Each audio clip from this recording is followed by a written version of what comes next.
അച്ഛനും അമ്മയും മാത്രമേ ഉള്ളൂ പ്രായമായ. മക്കളെല്ലാം പഠിക്കാൻ പോയിരിക്കുന്നു വിദേശത്ത്, അല്ലെങ്കിൽ ജോലിക്ക് പോയിരിക്കുന്നു.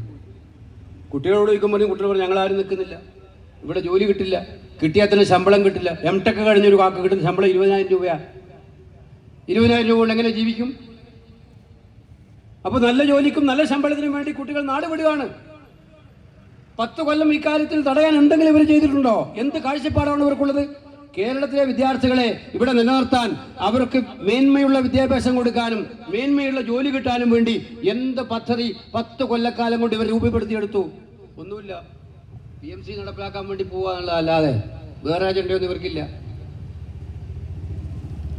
കൃഷിക്കാരൻ നട്ടലൊടിഞ്ഞു. നെൽകർഷകന് അവൻ ഉൽപ്പാദിപ്പിക്കുന്ന നെല്ലിന് വിലയില്ല, കാർഷികോൽപ്പന്നങ്ങൾക്ക് വിലയില്ല. കടത്തിൽ മുങ്ങിക്കിടക്കുന്ന കൃഷിക്കാരൻ ആത്മഹത്യ ചെയ്യുമ്പോൾ അവന് തലവിടാനും ഗവൺമെന്റ് ഇല്ല. PSCയും എംപ്ലോയ്മെന്റ് എക്സ്ചേഞ്ചും പരീക്ഷ എഴുതി പാസ്സായിരിക്കുന്ന ചെറുപ്പക്കാർ എംപ്ലോയ്മെന്റ് എക്സ്ചേഞ്ച് നോക്കൂത്തിയായിരിക്കുകയാണ്. കാരണം എല്ലാ നിയമനവും പിൻവാതിലൂടെയാണ്, സഖാവിന് വേണ്ടി മാത്രമാണ്. എവിടെയെങ്കിലും എംപ്ലോയ്മെന്റ് എക്സ്ചേഞ്ച് പാലെടുക്കുന്നുണ്ടോ? പിന്നെ ആർക്കാണ് ഈ സർക്കാരിനോട് താല്പര്യം? വലിയ പബ്ലിസിറ്റി PR ഒക്കെ നടത്തുന്നുണ്ട്. 150 കോടി രൂപയാണ് സിനിമയെടുക്കാനും വീഡിയോക്കും ഒക്കെ വേണ്ടി ചെലവഴിച്ചത് കമ്മ്യൂണിസ്റ്റ് സർക്കാർ. ആശാപ്രവർത്തകർ 8.5 മാസം സമരം ചെയ്തിട്ടും അവരുടെ സമരം ചർച്ച ചെയ്യാനോ അവർക്ക് വേണ്ടി ആനുകൂല്യം കൊടുക്കാനോ അവർ അവസാനം വരെ തയ്യാറായില്ല. നിങ്ങളുടെ പ്രയോറിറ്റി എവിടെയാണ്? പാവപ്പെട്ട തൊഴിലാളികളെയോ ആശാപ്രവർത്തകരുടെയോ സാധാരണക്കാരായ കൃഷിക്കാരുടെയോ ചെറുപ്പക്കാരുടെയോ പ്രശ്നങ്ങളില്ല. പിന്നെ ഈ നാട്ടിലെ നിയമസമാധാനം നമ്മളിപ്പം നമുക്കെല്ലാം നമ്മുടെ നാട്ടിൽ കേൾക്കുന്ന വാർത്തകൾ മനസ്സ് മരവിച്ചു പോകുന്ന വാർത്തകളല്ല. ഇത് പ്രസംഗത്തിനും രാഷ്ട്രീയത്തിനും വേണ്ടി മാത്രം പറയുന്നതല്ല. അമ്മമാരെയും ഉമ്മമാരെയും കൊല്ലുന്ന മക്കൾ എല്ലാ ദിവസവും ഒരു വാർത്തയല്ലാതായി. ഇപ്പോൾ മുമ്പൊക്കെ ഒരു മകൻ അമ്മയോട് എന്തെങ്കിലും കയർത്ത് സംസാരിച്ചാൽ അത് വാർത്തയാകുന്ന ഈ നാട്ടിൽ മകൻ അമ്മയെ കൊല്ലുന്നത് ഇപ്പം വാർത്തയല്ല. എല്ലാ ദിവസവും കേൾക്കുന്ന വാർത്ത ഇതാണ്. എൻ്റെ മണ്ഡലത്തിൽ കഴിഞ്ഞ ഒരാഴ്ച ഒരു വക്കീല് അമ്മയും മകനെയും വെട്ടി, അമ്മയും അച്ഛനെയും വെട്ടി. അച്ഛൻ മരിച്ചു, അമ്മ ഇപ്പൊ മരിച്ചുകൊണ്ടിരിക്കുകയാണ്. മകനല്ല വെട്ടുന്നത്, മക്കൾ അമ്മയെ തല്ലില്ല. മയക്കുമരുന്നാണ്. കേരളം മയക്കുമരുന്നുകൾ വിതരണക്കാരുടെ പ്രദൂസിയാക്കി മാറ്റിയത് ആരാണ്? ഈ നാട്ടിൽ കുടുംബ ബന്ധങ്ങൾക്ക് പോലും വിലയില്ലാത്ത വണ്ണം നാട്ടിലെ നിയമസമാധാന തകർച്ചയുണ്ടാക്കുന്ന ഈ കാര്യം ഉണ്ടാക്കിയത് ആരാണ്? നിങ്ങളല്ലേ. നിങ്ങളെ പാർട്ടിക്ക് വേണ്ടി ജയിലിൽ പോയാൽ എന്തും ചെയ്യാം അവർക്ക്. TP വധക്കേസിൽ പ്രതികൾക്ക് കിട്ടുന്ന സംരക്ഷണം നമ്മൾ കണ്ടതല്ലേ ജയിലിൽ. അവർക്ക് മദ്യവും കിട്ടും, മയക്കുമരുന്നും കിട്ടും, എല്ലാം കിട്ടും. ഒരു കേസും ഇല്ല. മയക്കുമരുന്ന് കേസുകൾ എടുത്താൽ ആ കേസുകളിൽ പലപ്പോഴും CPM-കാർ പ്രതിയാകാൻ ഒരു നടപടിയില്ല.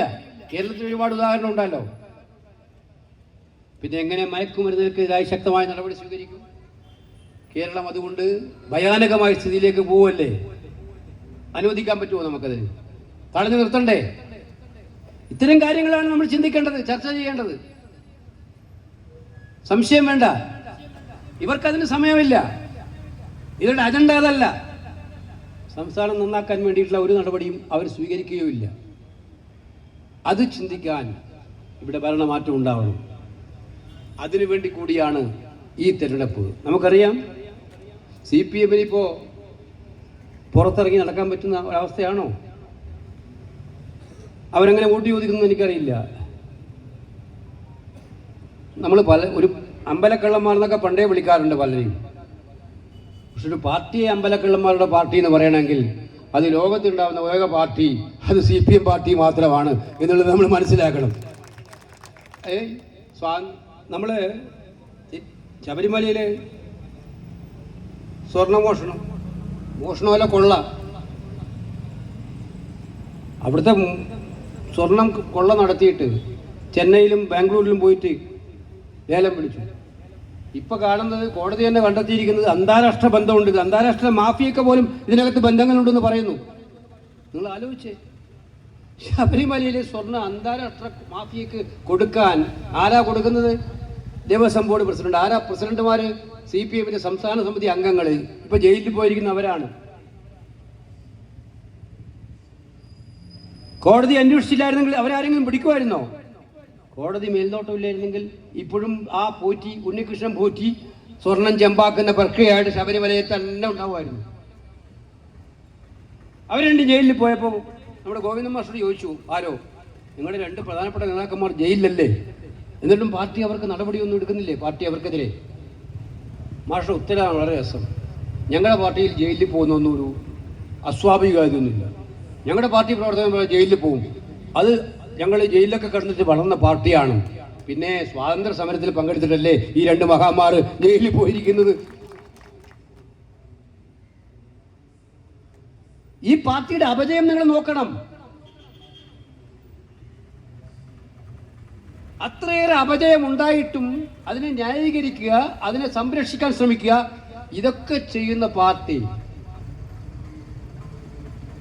നമ്മളെ സംബന്ധിച്ചിടത്തോളം ഇത് കേവലം ഒരു കൊള്ള മാത്രമല്ല, അത് വിശ്വാസത്തിനെതിരെയുള്ള ഒരു കടന്നാക്രമണം തന്നെയാണ്. കാരണം അയ്യപ്പ ഭക്തന്മാരെ സംബന്ധിച്ചിടത്തോളം ശബരിമല എന്ന് പറയുന്നത് അവർക്ക് ഏറ്റവും വിശ്വാസത്തിന്റെ ഭാഗമായിട്ട് അവർ കാണുന്ന ഒന്നാണ്. ആ മലയിൽ ശ്രീകോവിലിന് മുമ്പിലുള്ള സ്വർണം മോഷ്ടിക്കുക, കൊള്ള നടത്തുക എന്ന് പറഞ്ഞാൽ അവരുടെ വിശ്വാസത്തിൻ്റെതായിട്ടുള്ള കടുത്ത ആക്രമണമാണ്. വിശ്വാസത്തെ ആക്രമിച്ചാൽ എവിടെ ആക്രമിച്ചാലും നമ്മൾ എതിർക്കും, സംശയം വേണ്ട. അത് മോഡി നടത്തുന്നുണ്ട്. അതിന്റെ ഭാഗമായിട്ടാണ് വഖഫ് ബില്ല് കൊണ്ടുവന്നത്. ഇസ്ലാമിനെതിരായിട്ടുള്ള ആക്രമണമായിരുന്നു അത് ഉദ്ദേശം. വഖഫ് പ്രോപ്പർട്ടികൾ പിടിച്ചെടുക്കാൻ വേണ്ടിയുള്ള ലക്ഷ്യമായിരുന്നു അത്. അന്ന് ഞങ്ങൾ പറഞ്ഞു, ഇത് ഭരണഘടനയ്ക്കെതിരായിട്ടുള്ള കടന്നാക്രമണമാണ്. വിശ്വാസ സ്വാതന്ത്ര്യം ഭരണഘടന അനുവദിക്കുന്നതാണ്, ആർട്ടിക്കിൾ 25. അതിനെതിരായിട്ടുള്ള കടന്നാക്രമണമാണിത്, ചെയ്യരുത്. ഇത് ഇന്ന് ചെയ്താൽ നാളെ മറ്റു സംഭവങ്ങൾക്കും ഇതുണ്ടാവും. നമ്മൾ അതിനെ എതിർത്തു, കോടതിയിൽ ചോദ്യം ചെയ്യപ്പെട്ടു. കോടതി കുറച്ച് കാര്യങ്ങൾ മാറ്റി, എല്ലാം മാറ്റിയിട്ടില്ല. പക്ഷേ ഇന്ത്യൻ സമൂഹത്തിന് മുന്നിൽ അത് തുറന്നു കാണിക്കാൻ നമുക്ക് പറ്റി. അതുപോലെ തന്നെയാണ് കഴിഞ്ഞ് കുറച്ച് ദിവസം കഴിഞ്ഞപ്പോൾ പിന്നെ പറഞ്ഞു, രണ്ടാമത്തെ ദിവസം തന്നെ ആ ബില്ല് പാസ്സായി രണ്ടാമത്തെ ദിവസം ഓർഗനൈസറിന്റെ ലേഖനം വന്നു പുറത്ത്, പഴയ ലേഖനം. എന്താണ്?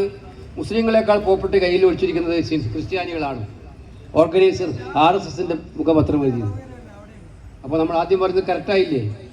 ഇന്ന് മുസ്ലിങ്ങൾക്കെതിരെ തൊട്ട് ക്രിസ്ത്യാനികൾക്കെതിരെയും വരും, ഹിന്ദുക്കൾക്കെതിരെയും വരും, ദളിതും പട്ടികവർഗവും അവരെല്ലാം പിടിക്കും. RSSന്റെ ഐഡിയോളജിയിൽ ഇവരൊന്നും പെടുന്നതല്ല. അവരൊക്കെ അവരുടെ ടാർഗറ്റ് ലിസ്റ്റിലുള്ളവരാണ്. അപ്പൊ വിശ്വാസത്തിനെതിരെ എവിടെ കടന്നാക്രമണം ഉണ്ടായാലും കോൺഗ്രസും UDFും എതിർക്കും. അതിൽ ഒരു സംശയവും വേണ്ട. നരേന്ദ്രമോദി ഇപ്പൊ ചെയ്തുകൊണ്ടിരിക്കുന്ന കാര്യം ഞാൻ പറയാതെ നിങ്ങൾക്കറിയാം. തെരഞ്ഞെടുപ്പിൽ ജയിക്കുന്നു എന്നാ പറയുന്നത്. എങ്ങനെയാ ജയിക്കുന്നത്? നരേന്ദ്രമോദിക്ക് ഇന്ത്യയിലെ ജനങ്ങളുടെ ഭൂരിപക്ഷമുണ്ട് എന്ന് ഇന്ത്യയിൽ ആരും വിശ്വസിക്കുന്നില്ല. ഇന്ത്യയിലെ ഭൂരിപക്ഷം ജനങ്ങളും നരേന്ദ്രമോദി എന്ന പ്രധാനമന്ത്രിയെ വെറുക്കുന്നവരാണ്. കാരണം അദ്ദേഹത്തിന്റെ നിലപാട് കൊണ്ടാണ്. വ്യക്തിപരമായി നമ്മൾ ആരെയും വെറുക്കാറില്ല. അദ്ദേഹം മനുഷ്യന്മാരെ ഭിന്നിപ്പിച്ച് തമ്മിലടിപ്പിച്ച് അതിലൂടെ രാഷ്ട്രീയ നേട്ടം കൊയ്യാൻ വേണ്ടി നടക്കുകയാണ്. വിദ്വേഷത്തിന്റെ പകയുടെ വിത്തുകൾ എവിടെയും പാകിക്കൊണ്ടിരിക്കുകയാണ്. ഇന്ന് നടന്ന ചർച്ച പാർലമെന്റിൽ, ഇന്ന് അദ്ദേഹം എന്താ പറഞ്ഞത്? വന്ദേ മാതരത്തിന്റെ എന്തൊരു വന്ദേ മാതര സ്നേഹമാണ് ഇപ്പം BJPക്കാർക്ക്. വന്ദേ മാതരത്തെ കുറിച്ച് എടോ, ഇന്ത്യൻ സ്വാതന്ത്ര്യ സമരത്തിന്റെ 4 അയലത്ത് പോവാത്ത BJPക്കും RSSനും എന്ത് അധികാരമുള്ളത് ദേശീയതയെ കുറിച്ച് പറയാൻ? എന്ത് ദേശീയതയാണ് നിങ്ങൾക്കുള്ള? സ്വാതന്ത്ര്യ സമരമായിട്ട് എന്തെങ്കിലും കുലകുളി ബന്ധമുണ്ടോ നിങ്ങൾക്ക്? ജവഹർലാൽ നെഹ്റുവിനെ എവിടെ കുറ്റപ്പെടുത്താൻ അവസരം കിട്ടുമ്പോഴും അവിടെ കുറ്റപ്പെടുത്തുക. എന്താ മോഡി ഇന്ന് പ്രസംഗിച്ചത്? ജവഹർലാൽ നെഹ്റു സുഭാഷ് ചന്ദ്രബോസിന് ഒരു കത്തെഴുതി. എന്ത് കത്ത്? അതായത് വന്ദേ മാതരം ദേശീയ ഗാനമാക്കുന്നത് ചർച്ച ചെയ്യണമെന്ന് ആവശ്യപ്പെട്ടു. ഇന്ന് നമ്മുടെ പ്രിയങ്ക ഗാന്ധി പാർലമെന്റിൽ അതിന്റെ കഥ കഴിച്ചു കൊടുത്തിട്ടുണ്ട്. മോഡിയുടെ കഥ കൃത്യം ആ പാർലമെന്റിലെ പ്രസംഗം നിങ്ങൾ കേട്ട, മോദി പറഞ്ഞ കാര്യങ്ങൾ കൃത്യമായിട്ട് ഖണ്ഡിച്ചുകൊണ്ട് മോദി പറഞ്ഞതെല്ലാം പച്ച നുണയാണെന്ന് അവിടെ സ്ഥാപിച്ചു കൊടുത്തിട്ടുണ്ട്. പണ്ഡിറ്റ് ജവഹർലാൽ നെഹ്റു സുഭാഷ് ചന്ദ്രബോസിന് കത്തെഴുതിയത് സുഭാഷ് ചന്ദ്രബോസ് എഴുതിയ കത്തിന് മറുപടി ആയിട്ടാണ്. സുഭാഷ് ചന്ദ്രബോസാണ് നെഹ്റുവിന് 3 ദിവസം മുമ്പേ കത്തെഴുതുന്നത്. താങ്കൾ കൽക്കത്തയിൽ വരുമ്പോൾ, കോൺഗ്രസ് പ്രവർത്തക സമിതി യോഗത്തിൽ വരുമ്പോൾ ആ യോഗത്തിന് മുന്നായി രവീന്ദ്രനാഥ ടാഗോറുമായിട്ട് വന്ദേ മാതരവുമായി ബന്ധപ്പെട്ട കാര്യങ്ങൾ ചർച്ച ചെയ്യണം. ഇപ്പം മോഡി അല്ല നെഹ്റുജി അതിന് മറുപടിയായിട്ടാണ് പറയുന്നത് ഇതൊക്കെ ചില കമ്മ്യൂണൽ ശക്തികൾ പ്രശ്നമുണ്ടാക്കാൻ ശ്രമിക്കുന്നതാണ്. എന്തായാലും ഞാൻ അവിടെ വരുന്നതിന് മുമ്പേ ചർച്ച ചെയ്യാം. മോഡി എന്ന് പ്രസംഗിച്ചപ്പോൾ ആ ചർച്ച ചെയ്യാമെന്നുള്ള കാര്യം മാത്രം പറഞ്ഞ് മുമ്പിലത്തെ 2 വാചകം ഒഴിവാക്കിയിട്ട് പണ്ഡിറ്റ് ജവഹർലാൽ നെഹ്റുവാണ് വന്ദേ മാതരം അതിനെ അപമാനിക്കാനായിട്ട് അതിനെ മോശമാക്കാനായിട്ട് ശ്രമിച്ചതെന്ന് സ്ഥാപിക്കാനാണ് ശ്രമിച്ചത്. അതിന്റെ വലിയ ലക്ഷ്യം എന്താണെന്ന് അറിയില്ലേ? വന്ദേ മാതരം ദേശീയ ഗാനമാക്കാത്തത് മുസ്ലിം ലീഗ് പറഞ്ഞത് കൊണ്ടാണ് എന്നാണ് മോഡി പറഞ്ഞത്. പച്ച നുണ, തനി വർഗീയത.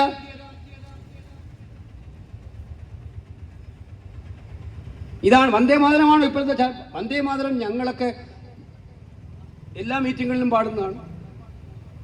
ഈ നാടിന്റെ ഹൃദയവുമായി ബന്ധപ്പെട്ട കാര്യമാണ്, ദേശീയ സ്വാതന്ത്ര്യ സമരവുമായി ബന്ധപ്പെട്ട ഗാനമാണ്.